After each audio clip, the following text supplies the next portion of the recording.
दुशासन की छाती को चीरकर इसका लहू पीऊंगा। करो सम्राट धृतराष्ट्र के सभी पुत्रों की मृत्यु मेरे हाथों होगी। जिस प्रकार ये सभा अंधकार में डूब गई है, उसी प्रकार सम्राट धृतराष्ट्र आपके जीवन को भी हम अंधकार से भर देंगे। हम अंधकार से भर देंगे।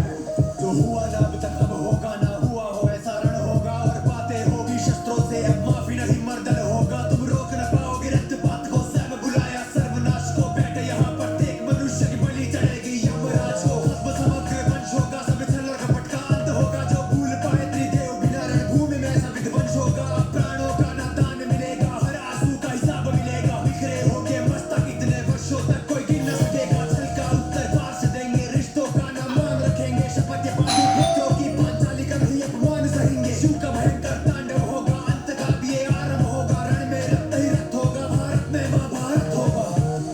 ये अंत का आरंभ है महाराज धृतराष्ट्र।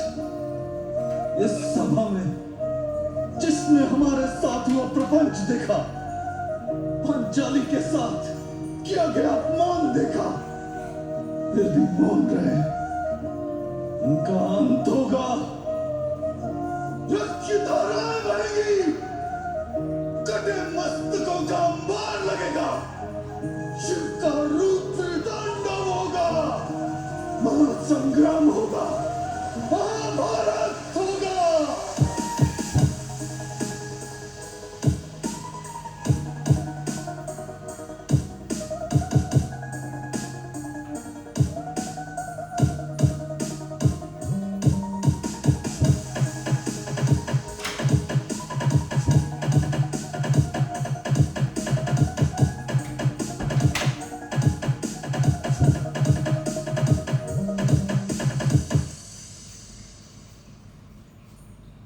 देखो, जब नरसिंह भगवान ने अपना रूप धारण किया खंबे से प्रकट होकर, कोई भी ऐसा देवता नहीं था जो भयभीत ना हो गया। हिरण्यकश्यप मूर्छित हो गया एक बार की दान। भगवान शंकर आदि ब्रह्मा आदि विनय कर रहे हैं, लेकिन भगवान का क्रोध शांत नहीं हो रहा। पटक पटक कर मार डाला, फाड़ डाला हिरण्यकश्यप को, मेरे भक्त को सताया।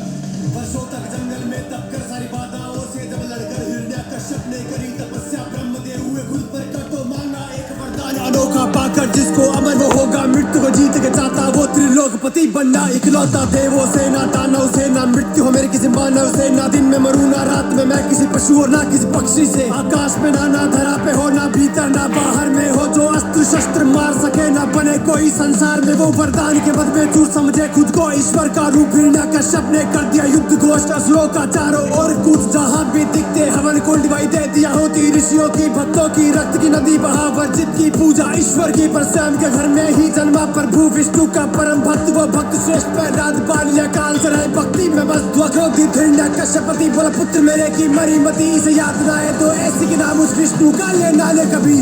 प्रहलाद जी ने कहा, दैत्यराज, अरे ब्रह्मा से लेकर चराचर तक जितने बलवान हैं, जिनके बल से बलवान है, उन्हीं भगवान का मैंने आश्रय लिया है। हिरण्यकश्यप पैर की चोट खाए हुए सांप की तरह फुफकारने लगा, ऐ अधम, ऐ दुर्विनीत, ऐ मूढ़ बुद्धि, अब स्पष्ट हो चुका है, कोई दोष ना दे, मैं अपने हाथ से इसको मार रहा हूँ। प्रहलाद जी को किंचन मात्र भय नहीं है। प्रहलाद जी को कोई भय नहीं, क्योंकि पता है कि मेरे प्रभु सब बलों के बल हैं। 5 वर्ष के पुत्र को अपने फेंक दिया खाई के नीचे। आई एक बिना खरोच उसे हरि जाप करे, वो आंखें नीचे डसवाया फिर सर्पों से। लेकिन विष भी हुआ प्रभावहीन, हुए निष्फल सारे अस्त्र शस्त्र भी। मति भंग की उड़ी नींद, जब जतन हुए थे विफल सभी, तब याद किया होलिका को। आया था वर जिसने ब्रह्मा से अग्नि से ना जल सकती वो बैठ गई जलती चिता पे ले गोद में भक्त प्रहलाद को। वो पर किंचित ना उसका बंडोला, बस जपता रहा हरि नाम को वो। हाँ, भक्त की भक्ति में शक्ति इतनी की अग्नि भी लगे शीतल सी हुई भस्म। होलिका अग्नि में ही जो अग्नि से न जल सकती, जिसकी रक्षा खुद हरि करे ना बाल भी उसका बाका हो। फिर फर्क पड़े नहीं पास चाहे काल भी।